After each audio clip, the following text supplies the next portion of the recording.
दोस्तों, बहुत सी फैमिलीज में बचपन से सिखाया जाता है कि ज्यादा पैसा मतलब ज्यादा प्रॉब्लम्स। आपके पास जितना कम हो उतना बेहतर है, या फिर स्टॉक मार्केट में पैसा डालना बहुत रिस्की काम है। या आपको तब तक काम करना होगा जब तक आप 65 साल के बूढ़े बनकर रिटायर ना हो जाओ और आपकी पेंशन चालू हो जाए। या शायद तब तक जब तक आपका बेटा बड़ा ना हो जाए और वो जिम्मेदारी ले ले पैसे कमाने की। तभी आपको आराम मिलेगा और तभी आप रिटायर हो पाओगे।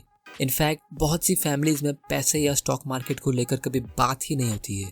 हम सिर्फ देखते हैं कि कैसे हमारे डैडी या उनके डैडी ने बूढ़े होने तक काम किया और घर को चलाया, कैसे वो बीमार होकर भी काम पर जाते थे। बारिश के मौसम में तेज बारिश होती थी फिर भी उससे लड़कर काम पर जाते थे, क्योंकि घर चलाने के लिए हमें पैसे की जरूरत होती है। फाइनेंशियल फ्रीडम का कॉन्सेप्ट सालों से है, लेकिन बहुत ही रेयर, यानी मेरे हिसाब से 1% से भी कम लोग इसके बारे में सोचते और उसके 1% लोग इसको हासिल करते। लेकिन सच ये है कि अगर इंसान अपनी लाइफ में फाइनेंशियल फ्रीडम हासिल करना चाहता है तो चाहे वो महीने का 10,000 कमाए या 10 लाख, वो हासिल कर सकता है। ये book money master the game में ऑथर टोनी रॉबिन्स ने एक पूरा प्लान लेआउट किया है जिसे आप फॉलो कर सकते हो फाइनेंशियल फ्रीडम हासिल करने के लिए, अगर आप उसे सच में डिजायर करते हो तो। इस बुक को लिखने के लिए उन्होंने दुनिया के सबसे नॉलेजेबल और एक्सपर्ट्स जैसे Warren Buffett, Charles Schwab, Carl Icahn, Ray Dalio के इंटरव्यूज लिए और उनकी एडवाइस ली। ये लोग जो सेल्फ मेड बिलियनर्स है, जिनसे शायद हम अपनी पूरी लाइफ में कभी मिल भी ना पाएंगे, इनकी इम्पोर्टेंट एडवाइस इस बुक में स्टेप बाय स्टेप लिखी है, जिसकी समरी मैं आज आपके सामने लाया हूँ। उससे पहले मैं चाहता हूँ कि आप इस चैनल को सब्सक्राइब करिए ताकि फाइनेंस, इन्वेस्टिंग और स्टॉक मार्केट रिलेटेड वीडियोस आप सबसे पहले देख सको और आप भी फाइनेंशियल फ्रीडम अचीव कर सको। तो चलिए शुरू करते हैं। ये किताब ऑलमोस्ट 700 पन्नों की है, जिसको ऑथर ने 7 सेक्शंस में डिवाइड किया है। सबसे पहला सेक्शन बात करता है जंगल के बारे में। जिस तरह आप एक अनजान घने जंगल में एंटर करते हो, अब आपको पता नहीं कौन सा जानवर कहाँ से कब आ जाए। उसी तरह जब आप ज़्यादा पैसे कमाने लगते हो तो आपको पता नहीं चलता कौन आपकी मदद के नाम पे आपको लूटने आया है। रियल लाइफ की प्रॉब्लम जंगल से ज़्यादा बड़ी है।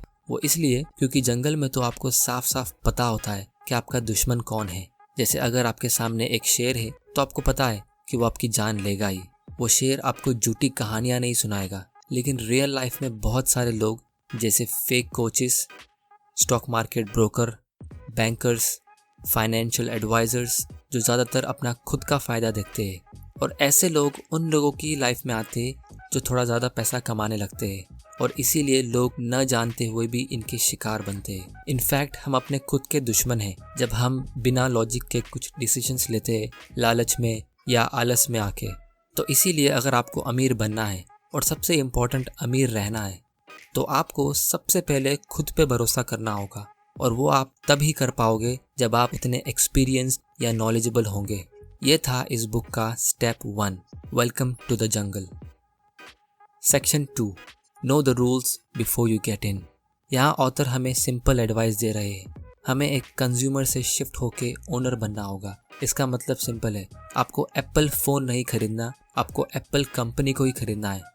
अगर आप पैसे के बारे में इतना नहीं सीख रहे, जैसे इन्वेस्टिंग और फाइनेंस के बारे में, तो आप बहुत बड़ी गलती कर रहे हो, क्योंकि आपकी लाइफ का आधे से ज़्यादा टाइम पैसा कमाने में और बाकी का टाइम उसे खर्चा करने में या बचाने में निकल जाता है।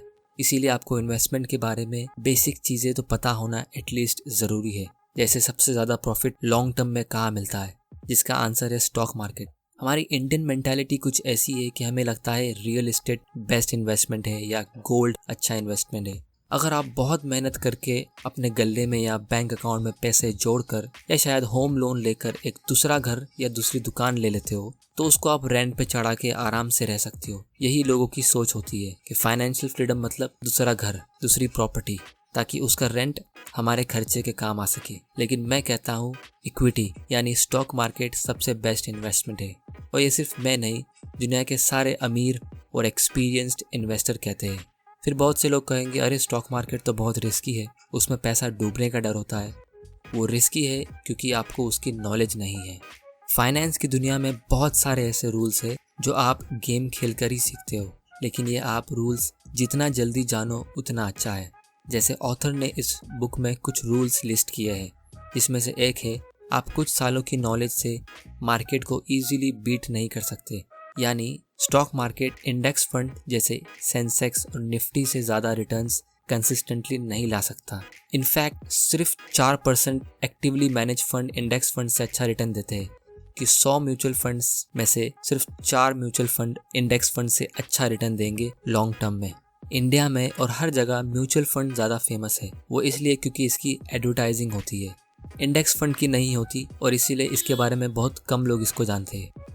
ये था section 2, know the rules before you get इन, वरना जितना लेट उतना loss. Section 3, what's the price of your dreams. अगर आप 10 लोगों को पूछो कि उन्हें कितने पैसे चाहिए एकदम आराम की ज़िंदगी जीने के लिए, तो 10 में से 9 लोग कहेंगे 10 करोड़ या 100 करोड़। ये एक रैंडम नंबर है जो उनके दिमाग में आता है, क्योंकि हर आदमी विश करता है ज़्यादा की, और प्रॉब्लम वहीं से शुरू होती है। अगर आपको सच में फाइनेंशियल फ्रीडम अचीव करना है तो आपको एक एग्जैक्ट अमाउंट कैलकुलेट करना होगा। मान लो आपकी फैमिली में 4 लोग हैं और आपका टोटल मंथली खर्चा होता है 30,000 रुपये पर मंथ, मतलब साल के 3.6 लाख। तो आपको सिर्फ 60 लाख रुपए चाहिए फाइनेंशियल फ्रीडम हासिल करने के लिए। वो कैसे, मैं बताता हूँ। 60 लाख रुपया अगर आप कोई भी बैंक में फिक्स डिपॉजिट में डालते हो तो आपको मिनिमम 6% इंटरेस्ट तो मिलेगा ही, जो होता है हर साल का 3.6 लाख। यानी आप एक बार 60 लाख रुपया जमा करके बैंक में डाल दो, फिर बैंक आपको हर साल 3.6 लाख देगी, और फिर आपको काम करने की ज़रूरत नहीं। और अगर आप नोटिस करोगे तो ये 60 लाख रुपया 10 करोड़ या 100 करोड़ से भी बहुत कम है, जिसके लोग अक्सर सपने देखते हैं। लेकिन इसमें एक छोटी सी प्रॉब्लम है। इंडिया एक हाई ग्रोथ कंट्री है और यहाँ की महंगाई भी बहुत ज़्यादा है, तो आने वाले कुछ सालों में 3.6 लाख कम पड़ेंगे, क्योंकि चीज़ों के दाम महंगे होते हैं। इसीलिए मैं पर्सनली डेट और डेट फंड्स का फ़ैन नहीं हूँ। लेकिन अगर आप कोई इक्विटी फंड में पैसा डालोगे जो इन्फ्लेशन से बेटर रिटर्न देता है, तो आपका एक्चुअल इन्वेस्टमेंट कम होगा और उसका रिटर्न्स ज़्यादा होगा। या अगर आप खुद कुछ अच्छी कंपनीज के स्टॉक ले लो, जैसे मान लो आपने ऐसी कोई कंपनी का स्टॉक ले लिया जो अच्छा डिविडेंड पे करती है, जैसे ITC, कैस्ट्रॉल इंडिया या बजाज ऑटो या कोई और, तो आपको हर साल उस कंपनी से डिविडेंड्स भी मिलेगा, जिससे आपका एक्सपेंस कवर होगा, और साथ ही साथ इसका स्टॉक प्राइस भी बढ़ता रहता है। इसको ऑथर कहते हैं लाइफ टाइम इनकम प्लान। लेकिन स्टॉक्स में डायरेक्टली इन्वेस्ट करना रिस्की है, क्योंकि आपको उस कंपनी को रिसर्च करना होता है, उसके बिजनेस की इतनी नॉलेज होनी चाहिए।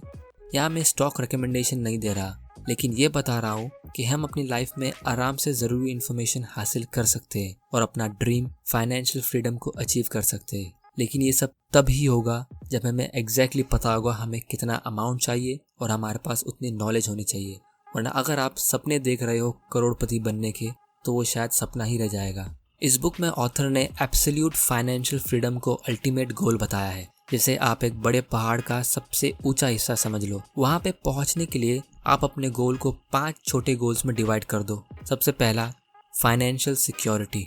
अगर आप कुछ साल मेहनत करके सिर्फ इतना सेव कर लो जिसका इनकम आपका हर महीने का अनाज, लाइट बिल और वाटर बिल पे कर सके, जो अक्सर लोगों के पूरे खर्चे का आधा खर्चा होता है, तो आप अपने लिए एक फाइनेंशियल सिक्योरिटी क्रिएट कर लोगे। इसकी वजह से आपको जॉब से निकल जाने का डर इतना नहीं होगा। आप इजीली अपना पुराना जॉब छोड़ सकते हो जिसे आप पसंद नहीं करते, क्योंकि लोग अक्सर जॉब नहीं छोड़ पाते क्योंकि उनको डर होता है कि दूसरा अच्छा जॉब मिलेगा या नहीं और कितने टाइम में मिलेगा, फिर बिल्स कैसे भरेंगे। लेकिन अपने लिए अगर आप एक फाइनेंशियल सिक्योरिटी क्रिएट करते हो तो वो प्रॉब्लम इतनी नहीं होगी। फिर दूसरा गोल है फाइनेंशियल वाइटैलिटी, और फिर तीसरा है फाइनेंशियल इंडिपेंडेंस, जिसके अक्सर कुछ लोग सपने देखते हैं। फाइनेंशियल इंडिपेंडेंस एक ऐसा गोल है जिसमें आपका महीने का खर्चा कवर होता है और आपको काम करने की बिल्कुल ज़रूरत नहीं। जब आप ये स्टेज पे पहुंचते हो तो आप कोई ऐसा प्रोफेशन या काम चुन सकते हो जिससे आपको खुशी मिलती हो, और आपके पास ज़्यादा फ्री टाइम होगा क्योंकि आपका पैसा आपके लिए काम कर रहा है। फ्री टाइम मतलब ज़्यादा अपॉर्चुनिटी, कुछ नया शुरू करने की, कुछ बड़ा सोचने की। फिर आप goal number 4 financial freedom aim कर सकते हो, और फाइनली एब्सोल्यूट फाइनेंशियल फ्रीडम, जिसको ऑथर इस बुक में अल्टीमेट गोल कहते हैं। ये स्टेज में आपका पैसिव इनकम इतना होगा जो आपके हर महीने का खर्चा प्लस आपकी वैकेशन और लग्जरी लाइफ को भी सपोर्ट कर पाएगा। अब ये सब सुनने में बहुत आसान लगता है, लेकिन रियलिटी में मुश्किल है और इसको कई साल लग जाते हैं। लेकिन सच ये है कि अगर आप सेविंग्स और इन्वेस्टमेंट की आदत डालो और उसकी ज़रूरी नॉलेज हासिल कर लो और फिर ये प्रोसेस को ऑटोमेट कर दो, जैसे SIP के थ्रू, यानी सेविंग्स और इन्वेस्टमेंट अपने आप होते रहे आपकी सैलरी आते ही। तो ये शुरू में मुश्किल ज़रूर लगेगा, लेकिन बाद में आसान, और जब आप इस पहाड़ में थोड़ा ऊपर चढ़ जाओगे तो बाकी का सफ़र अपने आप हो जाएगा, क्योंकि स्टार्ट में ही सबसे ज़्यादा मुश्किल होती है, जिसमें लोग हमेशा गिव अप करते हैं। ये था section 3, what's the price of your dream, make the game look winnable. Section 4, अपनी लाइफ का सबसे ज़रूरी इन्वेस्टमेंट डिसीजन लो, और वो है एसेट एलोकेशन। इसका मतलब ये कि आप कितना पैसा कहाँ रखते हो वो मैटर करता है। देखिए दोस्तों, पैसा सबके पास होता है, एटलीस्ट थोड़ा बहुत, लेकिन हम उसे कहाँ रखते हैं वो मैटर करता है। कुछ लोग पैसे कमाकर अपने घर में रखते हैं, कुछ लोग बैंक अकाउंट में, या कुछ लोग फिक्स डिपॉजिट में, और दूसरी तरफ कुछ लोग कुछ स्टॉक्स खरीद लेते हैं या म्यूचुअल फंड में डाल देते हैं। लेकिन क्या आपने कोई ऐसा आदमी देखा है जो बैंक अकाउंट में पैसे डाल के उसके इंटरेस्ट से अमीर हुआ हो? आप अपनी लाइफ में जितना जल्दी स्टॉक्स और इक्विटी फंड्स में इन्वेस्ट करोगे उतना अच्छा है, ताकि आपकी हिम्मत उतनी जल्दी खुलेगी, वरना एज 30 या 40 क्रॉस करने के बाद आप इतना ज़्यादा रिस्क लोगे नहीं। Section 5, create a life time income plan. यहाँ पे ऑथर ने एक बड़ा सेक्शन फेमस इन्वेस्टर और बिलियनर रे डालियो की हेल्प से लिखा है।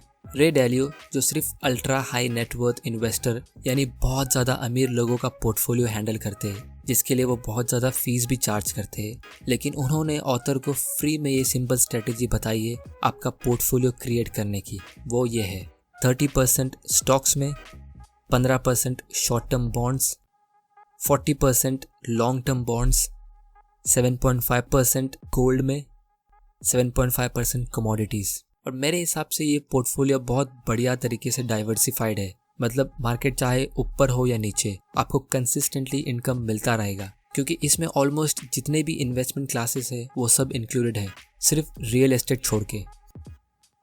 Section 6, invest like 0.001% do. इसका मतलब आप ऐसे इन्वेस्ट करो जैसे दुनिया के सबसे अमीर 0.001% लोग करते हैं।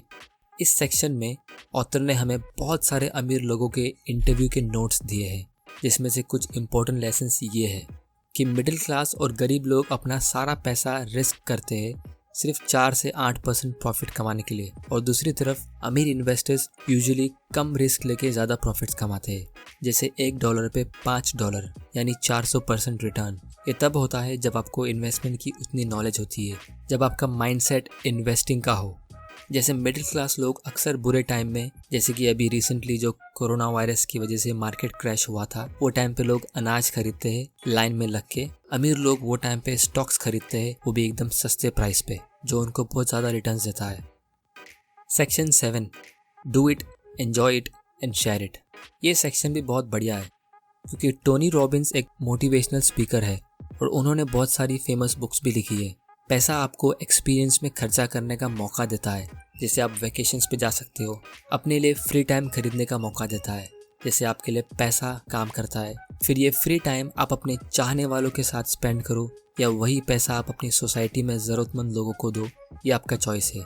लेकिन जब आप सोसाइटी में कंट्रीब्यूट करते हो ज़रूरतमंद लोगों को देके, तो आपको उससे ज़्यादा खुशी मिलेगी। तो दोस्तों, ये थी summary money master the game by Tony Robbins. अगर आपको वीडियो पसंद आया तो इस चैनल को सब्सक्राइब करिए, इस वीडियो को ज़्यादा से ज़्यादा शेयर करिए अपने फ्रेंड्स और फैमिली मेम्बर के साथ। और मैं आपसे ये जानना चाहता हूँ कि आपके घर का महीने का खर्चा कितना है। कमेंट में इसका आंसर दे, ताकि आप भी जल्द से जल्द फाइनेंशियल फ्रीडम हासिल कर सको। वीडियो देखने के लिए थैंक यू और गुड बाय।